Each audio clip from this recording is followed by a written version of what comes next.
and the rest of Port Harcourt and indeed parts of Nigeria are listening to you. Welcome to Hello Port Harcourt. Yeah, thank you so much. Thank you very much. Now, Dr. Adekwetu is a consultant obstetrician and gynecologist, right? And he is the perfect person to join us in our conversation talking about paternity and in particular paternity fraud. Now, Doctor, I would like for us to start at the genesis, right? How does a baby get formed? You know, you treat women every day. How does a baby get formed? How does pregnancy occur and people give birth? And then we'll get to this little issue of determining paternity. Thank you so much. Good morning, listeners. My name is Dr. Adekwetu Oluwadare. I'm a gynecologist. I'm a fellow of West African College of Surgeons and a fellow of National Postgraduate Medical College. Now, I happened to be listening to this program last week, and an issue came up and made me decide to participate in this program this week so that we will not have wrong information being peddled around. Now, a baby is formed, the way a baby is formed is such that when a man and a woman come together, the woman donates or produces the egg, the husband produces the sperm. Now, these two cells, they are referred to as gametes. They are these gamete cells. Now, these are different from the normal cells in the body. The normal cells in the body, they are the somatic cells. Now, a somatic cell has what will be diploidy in state, and that is the number of chromosomes in a somatic cell is diploidy. I will get to that later. But these gametes, they are different because they are haploid. The meaning of that is they have half of the number of chromosomes that are in normal cells in the body. The normal cells, which are the somatic cells, have 46 chromosomes. Okay. While the gamete cells have 23 chromosomes. Now, these gamete cells are unique because they are responsible for the formation of another human being. So, in forming another human being, the mother supplies half of the DNA of the gene, while the father supplies the only half. That's why the gamete cells, they have haploid number. So, it is at fertilization when the sperm enters the egg that diploidy is restored so that there is formation of a new entity. Now, how is this new person different from the father and the mother? It's a complex process of doing reshuffling. As if when you want to play cards, you know you reshuffle. Shuffle, yeah. Now, yeah. Shuffling of the genes, the DNA, there is a process called crossover. It is at this process that even siblings, children born by the same father and the same mother, they don't look alike. It is at this crossover that twins that are not identical twins, that are not monozygotic twins, it is at this stage they don't look alike anymore. There is reshuffling of the genes. Now, when this happens, then the diploidy state is restored. This new individual with 46 chromosomes is formed that is different from any other person in the world. That is a child that is formed. And the child now starts to grow in the womb. So the theory of if a woman has had sex in the past that it can reflect in a newborn does not exist. There's nothing like that. It doesn't. It doesn't exist, Dr. Adekwetu. You sure? Yes, it does not exist. Okay. The man that said this last week, what he was referring to is a theory called telegony. Now, this theory was propounded in the 18th century. As a matter of fact, this theory was discarded in 1890. What was this theory all about? It was all about something they used to deceive women during the slave trade so that the Caucasian women will not be sleeping with Negroes. They make them to believe, because that time science, whatever the so-called learned people of science say is the law. So they make them to believe that once you sleep with a Negro, you can never give birth to a pure breed Caucasian anymore. That's where this theory was coming from. And this theory has been discovered when Mendelian theory came up in 1890. So it's not something that is existing. It does not exist. That was before the work of Charles Darwin, the people that have talked about genetics. And if you now go into the field of genetics, knowledge is so vast. So we can actually map out different alleles, the locus for different alleles. Allele simply means the part of the DNA that code for a particular character in an individual. For instance, if your nose is pointed, if your father's nose is pointed, there's an allele that code for that in your father. You can map out that allele on your chromosomes now. So all these things, they don't exist. Thank you. Okay, now, Dr. Dekwetu, let me ask you now from the world of science, from your studies and from all research you have said that look, there is no scientific evidence to show or to prove that if a woman has multiple partners, that there is a chance, right, that some part of the person's DNA could alter the offspring of the woman, even if she was with somebody else, right? Now, what about it's not possible. Let me say it this way. In a month, the body of the woman goes through a cycle. And when the woman ovulates, the egg of the woman will be viable for 24 to 48 hours. That's 1 to 2 days. That is the time a woman can get pregnant in a month. Now, when a woman has intercourse and the sperm of the man goes into the woman, the ones that can live for the longest period is 3 to 5 days. So, if a woman has sex today with Mr. A and there is no ovulation, and the woman now has sex 6 days later with Mr. B, when ovulation occurs, whatever happened with Mr. A is history. It can never influence the child that results from Mr. B's intercourse. But what if the partner, what if the woman is to have relations with 2 different men on the same day prior to her ovulation, or maybe even on the day of her ovulation, assuming? It depends on the person's sperm that fertilizes the egg. So if Mr. A has sex with the woman today and Mr. B has it today and the woman ovulates tomorrow, there is something called capacitation process before a sperm can fertilize an egg. It takes a period of about 7 to 11 hours. When the sperm enters the female reproductive tract, it undergoes a process called capacitation. This capacitation is the process that enables the sperm to enter into the egg. And once the sperm enters into the egg, there is a change. There's something called zona pellucida. Just imagine it as HL. Now, there is a change in that zona pellucida such that no sperm can enter again. When one has entered, no one can enter again. Because when one sperm enters, it restores that individual back to 46 chromosomes. That's the diploid state. So, if there is an accident or there is anything, maybe a sperm that has not undergone reduction division, that is still 46 enters, and a state of triploidy is established, such resulting embryos and their triploidy, they are not even capable of being carried to sperm. So they don't exist. That is not compatible with life. That's assuming if it's just one egg that's released from the fallopian tube. Yeah. Now, you see, naturally, I told you the body of the woman undergoes a cycle.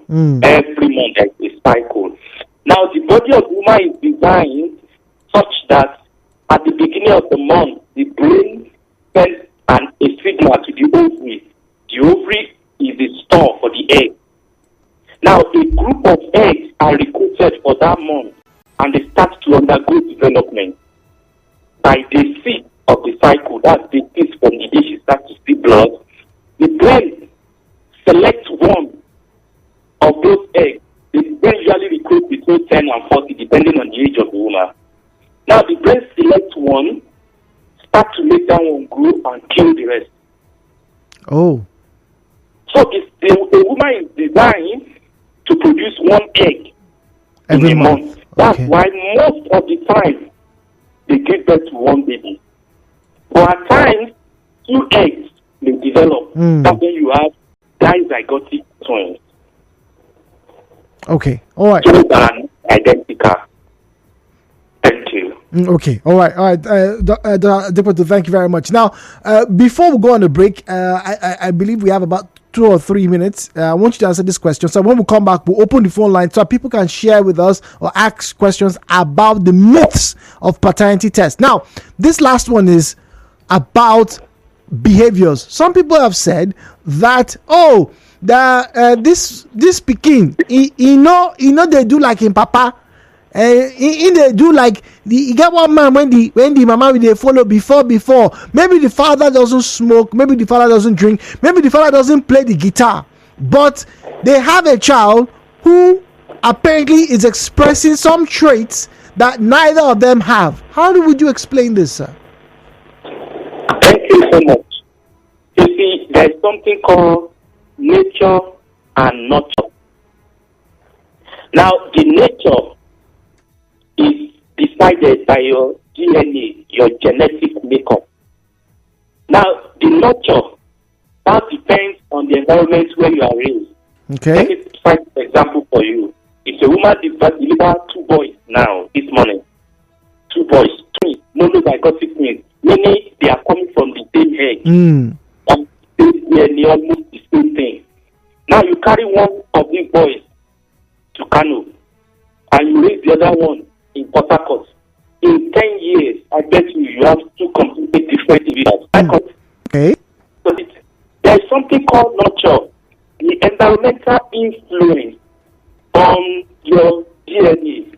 If I am born by a father who does not smoke, if I grow up in the neighborhood where smoking is the order of the day, I'm benefit to smoking there. Okay. You understand now? Yeah. Now, if I am born by a father who smokes, and I grow up in the same environment where he sees smoking as a bad thing, I am likely going to see it as a bad thing. What about individuals who are exposed to these environments? I'm sure you've heard of stories where people say, "Oh, in my house, everybody, goes left or right with their left, but only me, I write with my right." They're still in the same environment, still go to the same school, but one person decides to do something different. Could that be because maybe somebody somewhere dated the mother who, has a right-handed style? Like I said, when a woman has intercourse with a man, and there is no ovulation that period, once it is more than 5 days, that man is history. It has nothing to do with the children that are coming.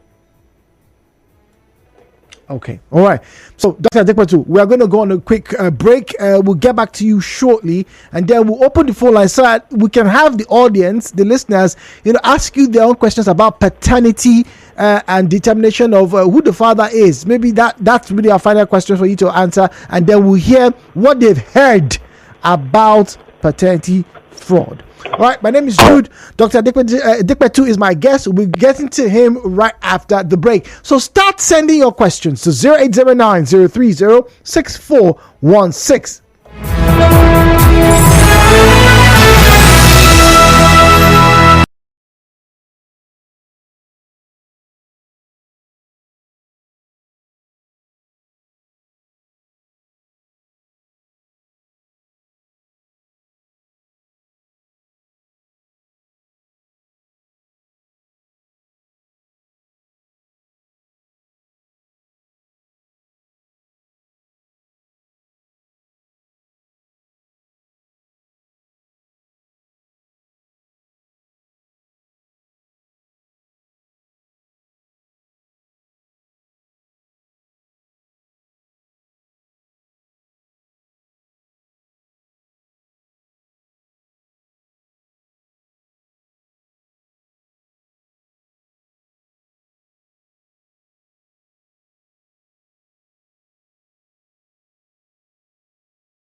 Hello, Port Harcourt. My name is Jude, and my guest this morning is Dr.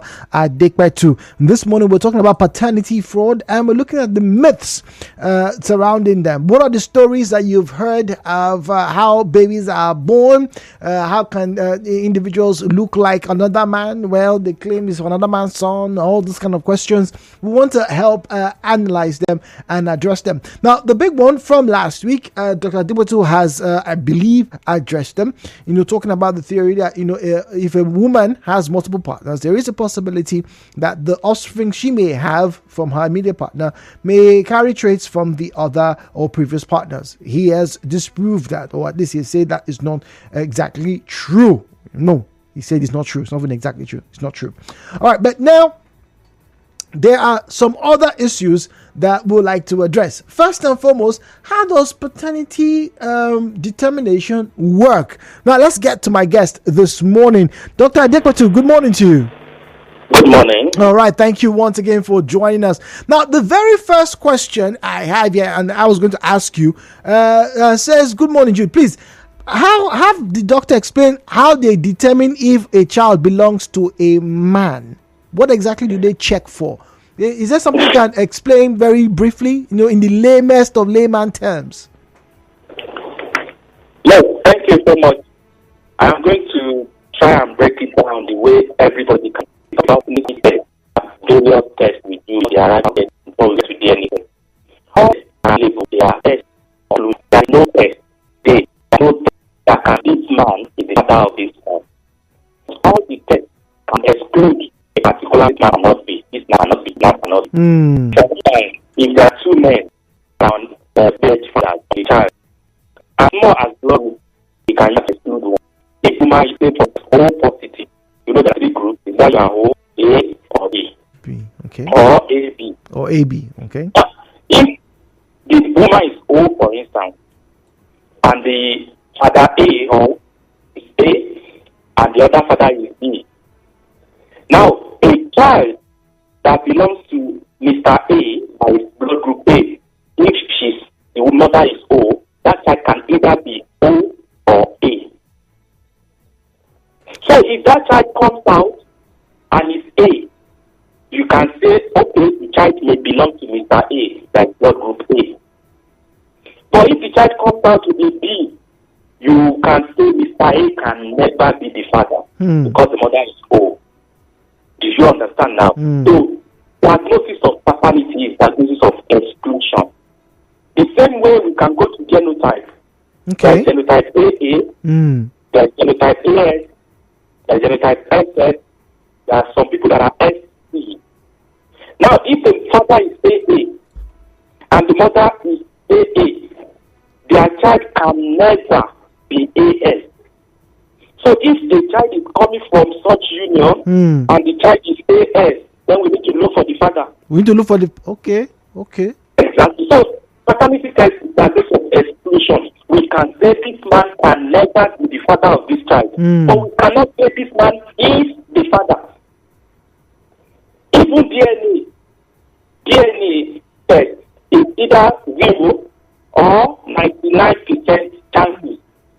So if after checking all the alleles, those are different characters that we have mapped out. Each allele is controlled by traits from the father and the mother in a child. Now, if they now check all those things that we have mapped out, they measure it and compare with the alleged father. They now see the one that are matched. Don't forget that father too has his own peers from his father and his mother. So they will not be comparing. Okay. When they compare and they say, oh, it's almost 99% this one, then we can say, oh, it's close to this one. This one may be the father. Then when we compare and majority of these things don't look like the other alleged father, we can say this father can never be the father of this child. Do you understand now? Okay. So all the tests we do to check the paternity of the child, they are diagnosis of exclusion. They are all tests that can tell us this man can never be the father of this child. But this one may be. For instance, the blood group. If the father is A and the mother is O and the child is coming out to be A, we say, oh, this father may be the father. What if another man comes out and the man is A? Do you understand now? Totally do. It's all a process of exclusion. Well, we'll go for a quick break. We have the headline news coming up. After that, we'll get back to Dr. Adekwetu, who will be answering your questions. Some of them have come through, and we're reading them as they are coming on the program. Dr. Adekwetu, I beg your pardon. We'll be back in a few short moments. Please stay on the line. All right. All right. Thank you very much.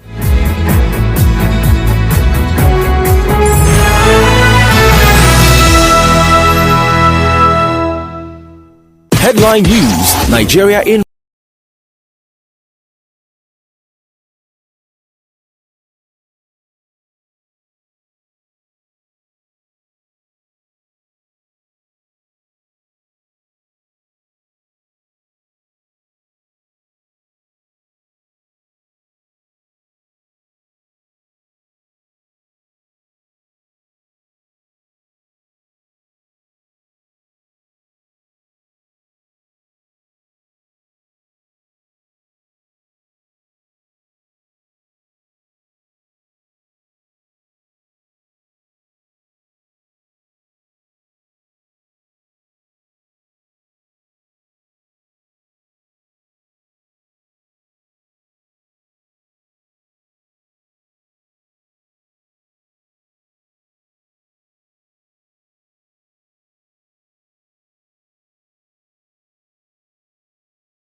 to have you engage with us on this conversation of paternity and indeed paternity fraud. Our good guest has been able to explain how fertilization occurs, when this happens and that happens, and more importantly, how the process of paternity determination is one of exclusion. This person cannot be the dad until they narrow it down to whomever it is that is in quotes in question to determine who the father of that child is. Now, please, when you call in, do us a huge favor. Turn down the volume of your radio set. Refrain from making derogatory or defamatory comments. Didn't see or hear.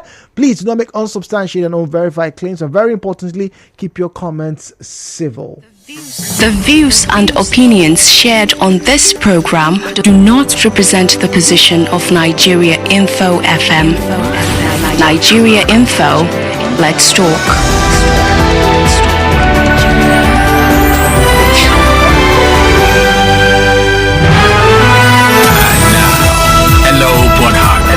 With Jude on 92.3 Nigeria Info. All right, so let's talk. And we have Dr. Adekwetu on the line. Dr. Adekwetu, thank you very much for your patience. Good morning once again. Good morning. Good morning. All right, so I'm going to go straight to the WhatsApp platform and read some of the questions and comments that come through. And I will expect that you help us with some responses, your views on this matter. Is this fair enough for you, sir? Hello, sir. Dr. Adekwetu, hello, can you hear us? Yes, I can hear you. Okay, all right. So I said I want to read some questions from WhatsApp, and we'll be looking forward to you to responding to them. Is that okay with you, sir? All right. All right. Thank you very much. Now, this one here says from Anonymous, says, please ask your guest to acknowledge that, one, every woman's month cycle does not start on the same day. Every woman's cycle is not the same length. That is, the 28 days some of us were told is a myth. And number 3 here is superfetation, which rare isn't impossible. So a woman that is pregnant with one man's child can also get pregnant again, whether from the same man or another man. But those two pregnancies may not come to full term at the same time. Do you want to respond to this, sir? Yes. Thank you so much. For the cycle length, what is considered normal for human beings is the cycle length of between 21 days to 45 45 days. So if your cycle length is between 21 days to 45 days, you are considered normal. 45 days, you say? Yes, 45. Okay. For human being. Okay. For cycle length. Now, superfetation that person mentioned is a possibility, but it's a rare occurrence. Superfetation is a process in which a woman that is pregnant in this cycle ovulates again and gets pregnant next month. So there are two babies. This month, next month, is a rare thing, not something that is very common. Because when the woman is pregnant, the brain works such that she can no longer ovulate again. But in some conditions, ovulation may occur, such that she gets pregnant this month, gets pregnant again the following month. So those babies develop at different age. They are not born at the same time. So that's what that person is referring to. That's superfetation. That's a very rare occurrence. Thank you. Okay, all right, thank you very much. This one here says, Jude, the doctor is correct. Once a zygote is formed, no number of them can work. Paternity fraud is an intentional act. In fact, the woman who gets pregnant for a man, Brightener from Woji. Please ask the doctor, is it possible that when a woman is pregnant, that she can still see her period? Because I believe she's trying to play a fast one on me. Is this possible, good doctor? When a woman is pregnant, this usually happens among women and not bad. Now, when they get pregnant, at the date when their next period is supposed to come, they may see some bleeding. Okay. That is not their usual shadow. That's what we refer to as implantation site bleeding. The place where the baby is getting himself implanted on in the womb will release some blood, and they will think, oh, blood has come this month, not knowing that they are pregnant at that time. Baby has been implanted. So implantation site bleeding can masquerade or behave as the next month cycle or period. That's one. Then when it goes beyond the first month, there are some women, when they get pregnant, they experience what we call threatened abortion. So the pregnancy is threatening to come out. So these women many things can cause that. Malaria is the commonest cause and the urinary tract infection. As a matter of fact, 50% of the total pregnancies that occur in a month will go down with the next period when the woman is not even aware that she's pregnant. That is due to genetic abnormality. Really? All over the world. Wait, please, could you repeat that? For I heard it, but maybe for the other listeners, they don't quite understand. Could you repeat that line again, please? All over the world, the total number of pregnancies that occur in a month, half of it will go down, will come out like normal period when the woman is menstruating next month, when she's not even aware she's pregnant, and this is due to genetic abnormality. Wow.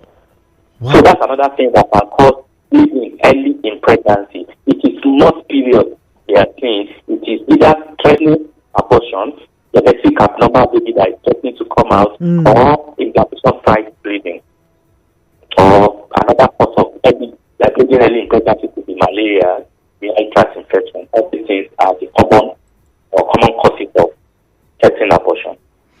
Okay, all right. Let's get on that. No, don't forget you can call in. All right, the doctor can hear you, so you can call in and let's have a conversation. Let's have if you have a question, all right, or if maybe if you have a view that is contrary to what you've heard, we'd like to also have it shared. Let's see if we can, both sharpen ourselves and get better. 0817-923-0002. 0817-923-0007. 0817-923-0002. 0817-923-0007. All right, and then WhatsApp and Telegram is available on this number 0809-030-6416.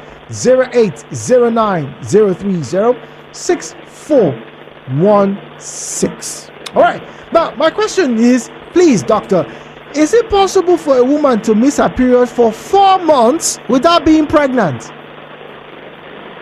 Yes. That is what we call secondary amenorrhea. A woman that has been menstruating before, that suddenly the period ceases without being pregnant. There are many things that can cause that, ranging from the common PCOS that we see around polycystic ovarian syndrome, period may be off for maybe 2 months, 3 months, and come again, to hormonal imbalance, so many things can cause it. So it's called secondary amenorrhea. It's possible. Then there are some causes that can cause it. A woman that has maybe had safe abortion, and they have damaged the endometrial lining, Asherman syndrome has happened, that can cause it too.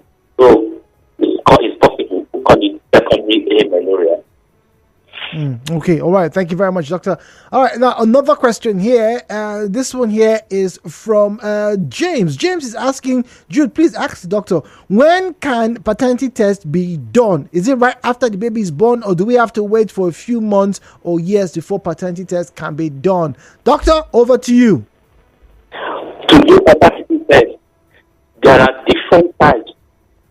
There are some that can be done right in pregnancy. Oh. We do amniocentesis. We get the fetus queen. They can get the gene of the fetus. This one is usually done for women with or this couple with AS that they are running away from sickle cell. Okay. So as early as 10 to 14 weeks of pregnancy, you can get fetal amniocentesis and get fetus queen. Amniocentesis simply means to send a needle into the sac that the baby is inside the mother and collect some sample. There are cells that flake off the skin of the baby. Then we get these cells. From there we can get the genes of the baby. Then there's something called corticentesis. Corticentesis, on the other hand, we send a needle into the cord of the baby and take some blood there. So we can use that to check. So these are tests that can be done while the woman is still pregnant. Then immediately the woman delivers, all the other tests can be done. Use blood group, genotype, DNA. Okay. All right. Thank you very much. James, I hope that answers your question. Zion is on the line. Zion is speaking to us from GRA. Zion, good morning to you. Thank you very much, Jude. Good morning. And may God bless the resource person you brought through this program for this discourse. With rapt attention, even those that believe in Mr. Zion have to put a call and say, what you want profound has been discussed today, Mr. Zion, we want you to speak. And Mr. Jude, I want you to put this on record.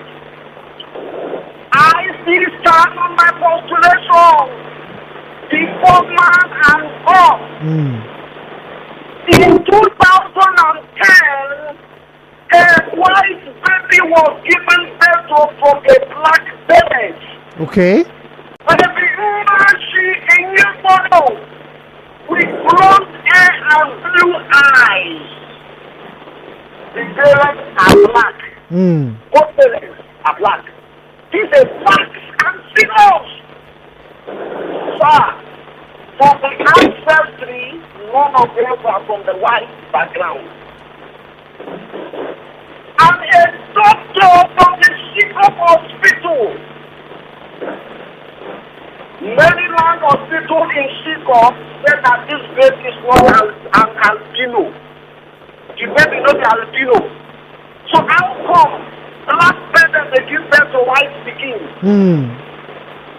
Okay. Number two, sir. Yes. When you are talking about this particular profession I gave, I want to make a reference to crossbreeding of animals. How come if you bring an innkeeper from Nigeria and one of the African dogs from many parts of Europe, haven't you seen that crossbreed? Was it successful or not? I also want to make reference to you. How cannot affect offspring. How we affect them? It was also recorded of recent, same thing happened. And one of the profound researchers, Angela Green, took to her own research work funded by the Australian government. And I want to put it to you right now that the researchers at the University of New South Wales in Australia, I put it on the research papers. Now, with more facts whenever I am called up to, like a time like this, previous sexual activity from the past affects offspring of today. Hold on, Zai. That if nobody has knocked on your gate, Mr. Jude, you see this begin. Now my home, don't bother go for paternity test. Okay, all right, Zai, thank you very much.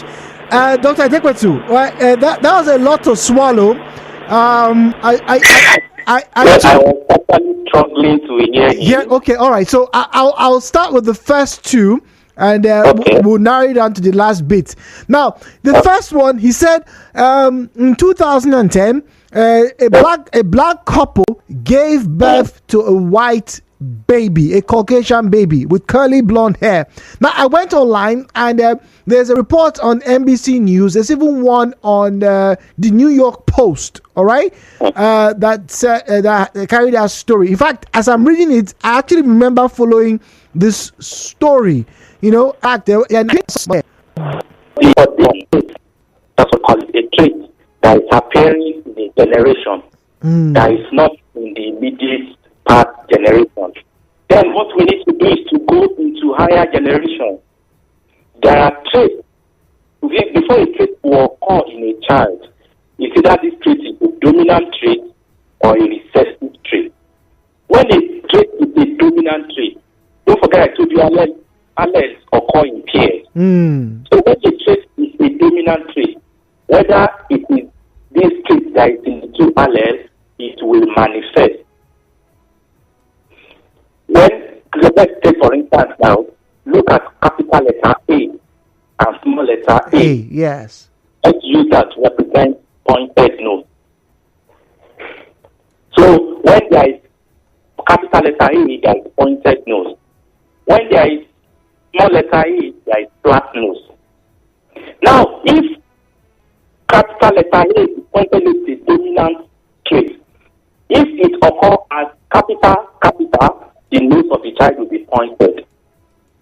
If it occurs as capital, small letter, the nose of this child will still be pointed.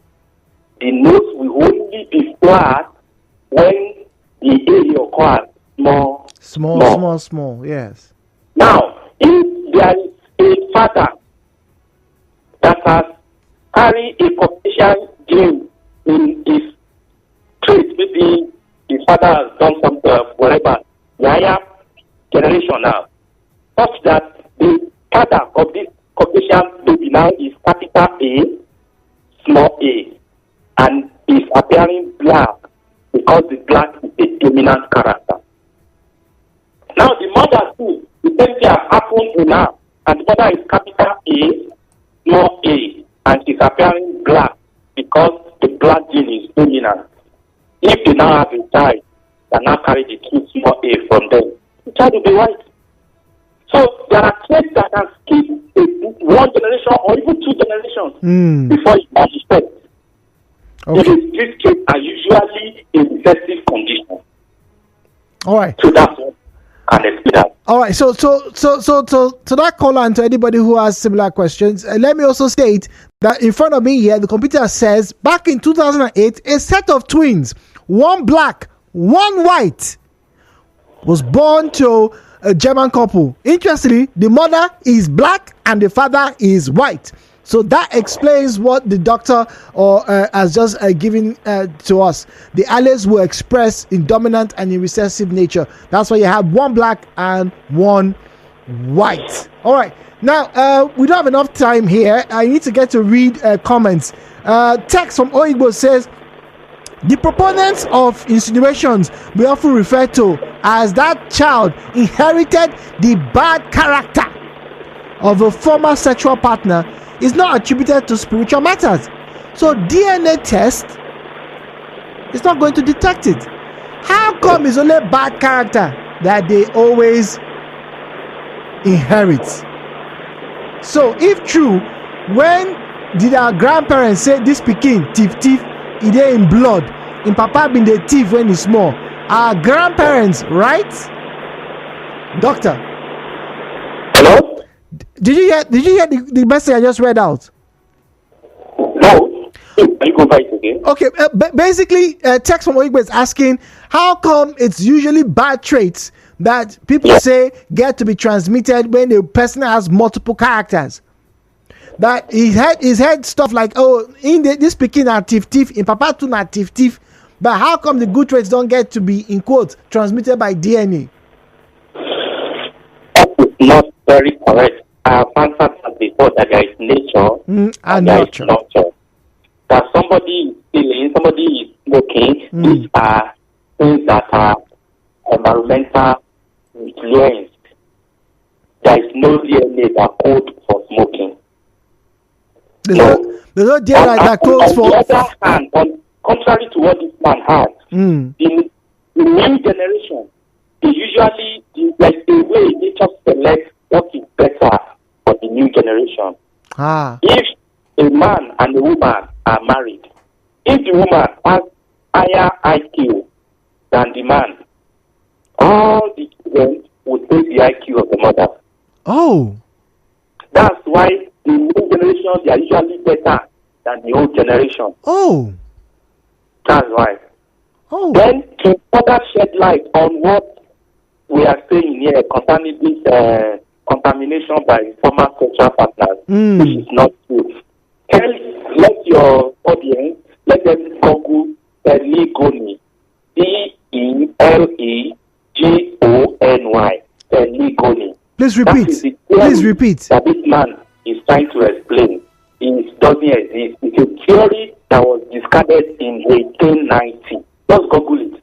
Please, could you repeat? Repeat the word. Telegony. Telegony. Telegony. Okay. All right. Now, final one. Okay. I will say a goodbye to the good doctor. Now, this is from Ogu Justice. All right. It says, please, doctor, a woman who has slept with 5 men in a week and now gets pregnant, can she know who got her pregnant? If she comes to the hospital, we can sit together and find out the person that gets her pregnant. We will be able to know the probable one. Then when the child comes out, we can now do tests. Because the sperm of a man can only live in a woman 3 to 5 days. So if there is one that the ovulation period is going to be after the 5 days he has done his own, that one is excluded. Then the egg of the woman after ovulation can only survive for 24 to 48 hours. So if there is one that the sperm has not entered when the egg is older than 48 hours, that one is excluded. Then it takes almost 11 hours for the sperm to undergo what we call capacitation. Just imagine capacitation as, when boys, when they want to go and talk to women now, when they comb their hair, they adjust their shirt. Yes, preparation. Before it can enter the egg. So it takes a period of 11 hours. So if there is one that capacitation will not have occurred by the time the egg has died, that man too can also be excluded. When the woman comes around, we sit together, we have some questions, and we help them to the root of the matter. Okay, all right. So, Dr. Oluwadare Adekpetu, thank you very much. What an engaging conversation. The questions here have been top notch, but thank you for taking our time to address them. Thank you. Sorry, if I may say one thing. The reason why I choose to come here is so that theory that is unfounded will not succeed in breaking homes. If there is a man that has been suspecting the notes of this boy that's like this, it's because my wife has been doing this with neighbors. We now base it on this theory that they make homes. So there is nothing like that. Okay. That's the main reason why I choose to come. Oh, thank you very much. Pass out some information that can damage homes. Thank you very much. So, this is Nigeria Info. It's 12 o'clock.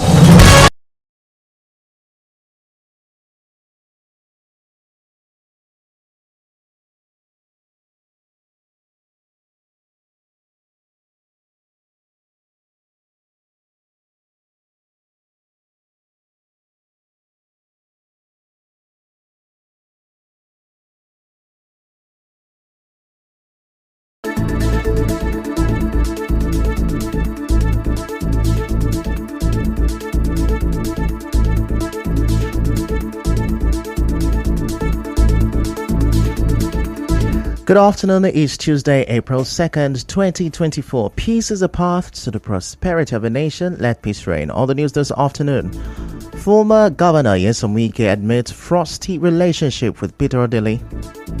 Criticizes members of PDP campaign council. Traditional rulers in Delta State calls for release of monarch detained over killing of soldiers. Police rescued 9